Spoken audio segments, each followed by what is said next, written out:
नमस्कार दोस्तों, मेरा नाम है प्रदीप चौहान। दोस्तों, राहुल गांधी ने बाकायदा एक बहुत बड़ा ऐलान किया है, धमकी दी है, जो मर्जी आप कह लीजिए, लेकिन उन्होंने कहा भाई साहब कि मेरे पास चुनाव आयोग के खिलाफ ऐसा मसाला है कि इस देश में भूचाल आ जाएगा। अब इतनी बड़ी बात की है भाई साहब ने, राहुल गांधी भाई साहब ने, तो इसका मतलब कुछ तो सॉलिड हाथ लगा है। मैं इसलिए बोल रहा हूँ सॉलिड हाथ लगा है कि राहुल गांधी का ट्रैक रिकॉर्ड अगर आप देख लो तो कभी भी हल्की बात राहुल गांधी ने नहीं की और बिना तथ्यों के बात नहीं की। तो इसका मतलब चुनाव आयोग के खिलाफ कुछ तो सॉलिड हाथ लगा है उनके। और चुनाव आयोग को जो डायरेक्ट उन्होंने चैलेंज किया है वो अपने आप में बहुत बड़ी बात है, क्योंकि ऐसा ही चैलेंज 2 दिन पहले राहुल गांधी ने मोदी जी को भी किया था। तो सबको लगा था कि मोदी जी आएंगे और कह देंगे कि भाई ट्रंप झूठ बोल रहा है, लेकिन राहुल गांधी सबसे ज़्यादा जानते हैं मोदी जी की नसें, कि उनकी नस में कितना दम है। नहीं, मोदी जी ने ट्रंप का नाम नहीं लिया। राहुल गांधी की एक खासियत है, बेशक वाक्पटुता में वो इतने माहिर नहीं है, क्या बात कैसे बोलनी है, कब बोलनी है, उन्हें उसका वो नहीं है, लहजा नहीं है उसमें, लेकिन जो कॉन्फिडेंस से वो आदमी बोलता है उस कॉन्फिडेंस को आप उसके चेहरे पर देख सकते हैं, ये पक्की बात है। और दूसरी बात, जब जब राहुल गांधी ने ऐसी कोई बड़ी बात की है हमेशा वो बात सच निकली है। बेशक उस वक्त उसकी बात पे किसी ने विश्वास ना किया हो, बाद में सही निकली है। डीमोनेटाइजेशन से लेके कोविड से लेके ये अमेरिका टैरिफ तक और ऑपरेशन सिंदूर, कोई बात आप निकाल लीजिए, कोई भी बात निकाली, यहां तक कि वो जो चाइना पाकिस्तान वाला उन्होंने सदन में कहा था, सब हंसते हैं, बाद में अल्टीमेटली वो बात सच निकलती है, तब चुपचाप से बोलते हैं कि हाँ यार वो ठीक बोल रहा था। तो ये इलेक्शन कमीशन वाली, चुनाव आयोग वाली बात में भी दम है, निकलेगी बात सही निकलेगी, इसीलिए उन्होंने इतने दमदार तरीके से ये बात बोली है। लेकिन इससे ज्यादा जरूरी ये बात समझने की है कि राहुल गांधी ने सिर्फ ये नहीं कहा कि मेरे पास कुछ मटीरियल है, उन्होंने जो दूसरी बात कही ना वो गौर करने वाली है। और वो एक इशारा है कि आने वाले वक्त में, मतलब आने वाले वक्त में क्या, इस प्रेजेंट वक्त ने इस देश की राजनीति का रुख किस तरफ मोड़ लिया है। जो भी ये काम कर रहे हैं, ठीक है, इलेक्शन कमीशन में जो भी ये काम कर रहे हैं, right from the top to the bottom, आप एक बात याद रखिए, आपको हम छोड़ेंगे नहीं, कुछ भी हो जाए हम छोड़ेंगे नहीं आपको, क्योंकि आप हिंदुस्तान के खिलाफ काम कर रहे हो, ये ट्रीजन है और कम, इससे कम नहीं। आप याद रखिए, आप कहीं भी हो, रिटायर्ड हो, कुछ भी हो, ठीक है, हम आपको ढूंढ के निकालेंगे। कर्नाटक में भी राहुल गांधी कह रहे हैं कि चाहे कोई रिटायर भी क्यों ना हो गया हो, जवाब देना पड़ेगा। तो उनका इशारा इन भाई साहब की तरफ है क्या? क्योंकि रिटायर तो यही हुए हैं। वैसे आप कहेंगे कि बहुत से चुनाव आयुक्त रिटायर हुए हैं, भाई यही थोड़ी रिटायर हुआ। तो लेकिन देखिए, राहुल गांधी जिक्र कब का कर रहे हैं? राहुल गांधी कह रहे हैं लोकसभा चुनाव में गड़बड़ी हुई, राहुल गांधी कह रहे हैं महाराष्ट्र में गड़बड़ी हुई, राहुल गांधी कह रहे हैं हरियाणा में गड़बड़ी हुई, अब बिहार में गड़बड़ करने की कोशिश की रही, कर्नाटक में लोकसभा चुनाव में गड़बड़ी हुई। तो 2022 से 2025 3 साल तो यही था ना चुनाव आयुक्त। और पहले बीजेपी नो डाउट अपने दम पर जीत रही थी, काफी हद तक मोदी जी का एक वो चल रहा था। फिर 19 में सर्जिकल स्ट्राइक, देशभक्ति, इसने पूरा चुनाव बदल दिया। जैसे ही बीजेपी का ग्राफ नीचे आने लगा, वहां खेल में कौन आया? चुनाव आयोग। और वो हुआ कब? वो हुआ 19, 20, 21 के बाद। तब ये भाई साहब आ गए थे कुर्सी पर, और इस वक्त ज्ञानेश जी हैं। तो इसका मतलब राहुल गांधी इनको कह रहे थे, और ऐसे में ये बात इन तक तो पहुंच ही गई होगी, तो इनकी नींद तो हराम हो ही गई होगी, इसमें कोई शक नहीं है। शक इसलिए नहीं है क्योंकि राहुल गांधी ने ये जो बात कही है, ये एक इशारा है कि अब इस देश की राजनीति ऐसे ही चलेगी। अब मतलब हिसाब बराबर करने वाली राजनीति चलेगी। सबको साथ लेने वाली राजनीति का दौर हिंदुस्तान की राजनीति से निकल चुका है। वो जमाना गया कि अटल बिहारी वाजपेयी की योजनाओं को मनमोहन सिंह कंटिन्यू कर लेते थे, उससे पहले वाली सरकारों की योजनाएं अटल बिहारी वाजपेयी ने कंटिन्यू करी। अब वो गया, अब वो दौर गया कि सदन के अंदर एक दूसरे से बहसते थे, लेकिन सदन के बाहर सब एक दूसरे के दोस्त थे, एक दूसरे की पार्टियों में जाया करते थे। सदन के अंदर जितने शानदार भाषण या जितने ज्यादा जिसको सुना गया हाल फिलहाल में, वो थे लालू प्रसाद यादव। सदन के अंदर जब वो कहते थे, अटल बिहारी वाजपेयी प्रधानमंत्री पद पे थे, जब वो कहते थे कि भाई आपने कहा, नेहरू जी ने आपको कहा कि अटल बिहारी वाजपेयी एक दिन देश का प्रधानमंत्री बनेगा, तो उन्होंने एक बार के लिए कहा था, अटल बिहारी जी आप तो 2 बार बन गए, अब छोड़िए। तो अटल बिहारी वाजपेयी ने उसको दिल पे नहीं लिया था, वो हंस रहे थे उस वक्त। बाहर जब किसी के यहां पर कोई दावत होती थी, हर पार्टी के नेता जाते थे, लेकिन आज की डेट में ऐसा नहीं है। सदन के अंदर राहुल गांधी को लश्करे राहुल कहा जाता है। सदन के अंदर हर इस देश की हर समस्या के लिए नेहरू को जिम्मेदार ठहराया जाता है। सदन के अंदर इंदिरा गांधी ने पाकिस्तान के 2 टुकड़े किए, उसको गलती करार दिया जाता है। तो ऐसी राजनीति के लिए जगह बचती कहाँ है? एक मिशन लेके सत्ता में शुरुआत की जाती है कि कांग्रेस मुक्त भारत, गांधी नेहरू परिवार मुक्त इतिहास। अब जब वो हो नहीं पाया तो, लेकिन उस चक्कर में कड़वाहट इतनी राजनीति में फैल गई कि अब अदला बदला की राजनीति चल रही है।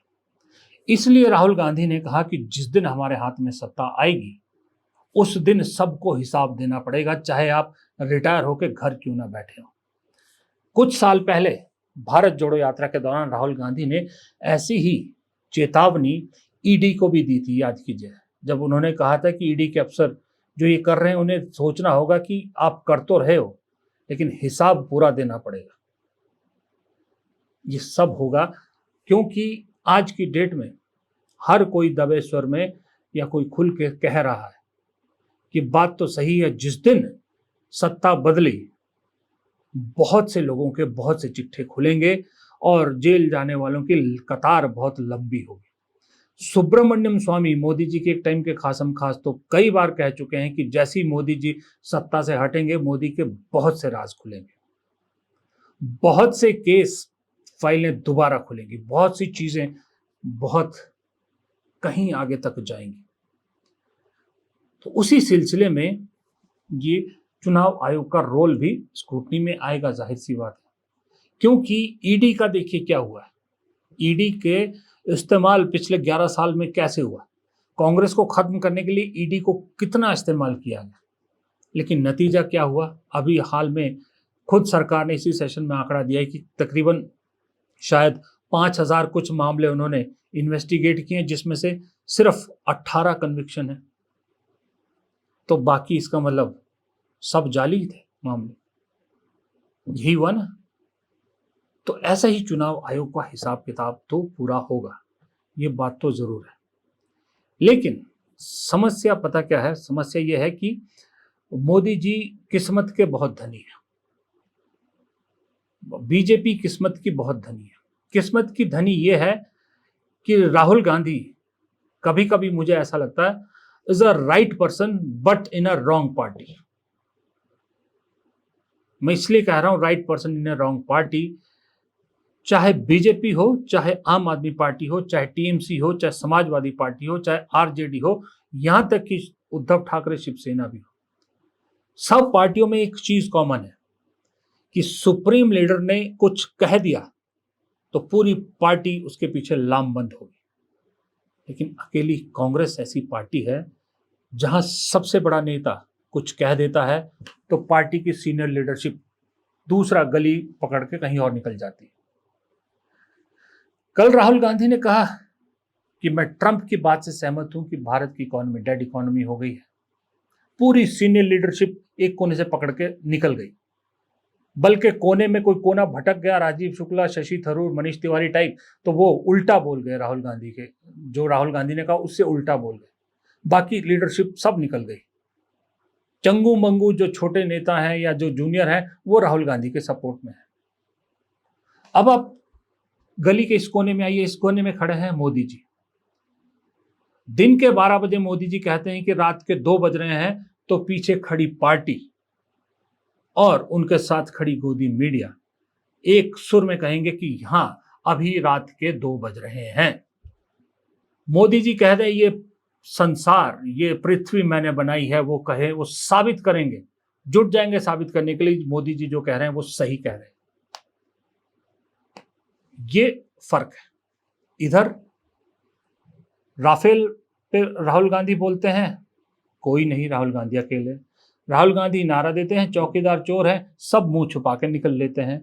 राहुल गांधी कहते हैं कि अदानी के लिए सरकार काम कर रही है, सब चुप खामोश एक कोने से निकल जाते हैं। राहुल गांधी कहते हैं जातिगत जनगणना होनी चाहिए, सब खलबली मच जाती है, चुपचाप कोने से निकल लेते हैं। अब राहुल गांधी कह रहे हैं कि ट्रंप ठीक कह रहे हैं, सब निकल लिए। अकेला चना बाजे घना, ये कहावत राहुल गांधी में फिट बैठ रही कि वो बजते रहे हैं, जोर जोर से चैलेंज कर रहे हैं सरकार को, सदन के अंदर, सदन के बाहर, सब जगह, सड़क पे, संसद में, सब जगह। लेकिन चैलेंजर के पीछे कोई नहीं है, बस कहते हैं कि हम 150 साल पुरानी पार्टी है।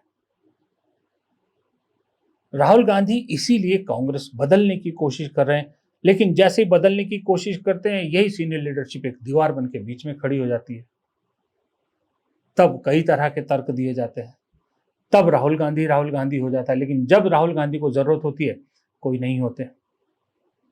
उसी तरह उधर आपको गोदी मीडिया दिखती है, जो इस मामले में बहुत अच्छी है कि अगर मोदी जी के साथ है तो है, आंख में पट्टी बांध ली तो बांध ली, बस जो मोदी जी कहेंगे वही सही है। इधर अपने आप को सो कॉल्ड कहने वाले इंडिपेंडेंट जर्नलिस्ट, ये भी अपने कंफर्ट के हिसाब से देख रहे हैं। कल से मैं देख रहा हूँ राहुल गांधी ने कहा कि ट्रंप ठीक कह रहे हैं, तो ये सो कॉल्ड न्यूट्रल जर्नलिस्ट जिन्हें वहां से लताड़ मिलती है, जिसे वहां से पूरी एक ट्रोल सेना इनके पीछे लगती है, यहाँ राहुल गांधी का सपोर्ट करने की बजाय राहुल गांधी को लताड़ रहे हैं। कह रहे हैं राहुल गांधी को बोलने की तमीज नहीं, राहुल गांधी को पता नहीं लगता क्या बोलना है, राहुल गांधी मैच्योर नहीं है। और सही में बताऊं, कुछ महीने बाद, 1-1.5 महीने बाद यही लोग कहेंगे कि राहुल गांधी की बात में दम था। यही लोग थे जब राहुल गांधी ने कहा था कि डिमोनेटाइजेशन बहुत बड़ा फ्रॉड है, जीएसटी बहुत बड़ा फ्रॉड है, तो ये लोग जो है राहुल गांधी को इमेच्योर कह रहे थे। जब बाद में सही साबित हुआ तो ये लोग आर्टिकल लिख रहे थे उसमें। राहुल गांधी ने कहा कि कोविड जैसी बहुत बड़ी आपदा आने वाली है, तो इन्होंने कहा था राहुल गांधी जैसे मैच्योर नेता को ये ऐसी बात नहीं करनी चाहिए। गोदी मीडिया तो खैर राहुल गांधी के पीछे पड़ा ही होता, लेकिन बाद में क्या कहते हैं सब, राहुल गांधी ने बहुत सही कहा था। संसद में जिस दिन कहा था राहुल गांधी ने कि चाइना पाकिस्तान का गठजोड़ खतरनाक है, तो ये सो कॉल्ड न्यूट्रल जर्नलिस्ट खामोश थे, चुप थे। गोदी मीडिया राहुल गांधी का मजाक उड़ा रही थी, बीजेपी मजाक उड़ा रही थी। अभी क्या साबित हुआ, राहुल गांधी ने क्यों सदन में टेबल ठोक के कहा कि मैंने ठीक कहा था कि नहीं कहा था। ऐसे ही इस डेड इकोनॉमी और चुनाव आयोग के मुद्दे पर भी ना, ये अभी राहुल गांधी की कमियां निकालने वाले कुछ महीने बाद देखना राहुल गांधी की तारीफ में कसीदे पड़ेंगे, क्योंकि ये लोग राहुल गांधी के साथ नहीं खड़े हैं। जैसे उधर मोदी के साथ गोदी मीडिया खड़ी है, ये राहुल गांधी के साथ नहीं खड़े, ये आपदा में अवसर ढूंढने वाले हैं। एक वक्त में लग रहा था केजरीवाल बड़े नेता बन रहे हैं, तो ये सारे केजरीवाल के पीछे कतार लगा के खड़े थे। एक वक्त में लग रहा था ममता बनर्जी बड़ा खेल करने वाली, तो ममता के पीछे खड़े हुए थे। लेकिन 2024 के चुनाव ने सारा गेम बदल दिया। कांग्रेस सबसे बड़ी पार्टी बन गई, तो राहुल गांधी के पीछे खड़ा होने इनकी मजबूरी हो गई। लेकिन राहुल गांधी के पीछे मजबूरी में खड़े, कल को कोई और पेड़ इन्हें बड़ा होता नजर आएगा ना, तो राहुल गांधी को छोड़कर उसके पीछे खड़े हो जाएंगे। सिर्फ 10 से 12% ऐसे लोग हैं जो सही में अभी भी ये फर्म बिलीवर हैं कि अगर कोई मोदी को चैलेंज कर सकता है इस देश में, तो वो सिर्फ राहुल गांधी है, और बीजेपी को कोई चैलेंज कर सकती है तो वो सिर्फ और सिर्फ कांग्रेस है। ये 10 से 12%, ज्यादा से ज्यादा 15% जर्नलिस्ट ऐसे हैं मीडिया में, सोशल मीडिया में भी कह रहा हूं, ओवरऑल मीडिया में सब मिला के।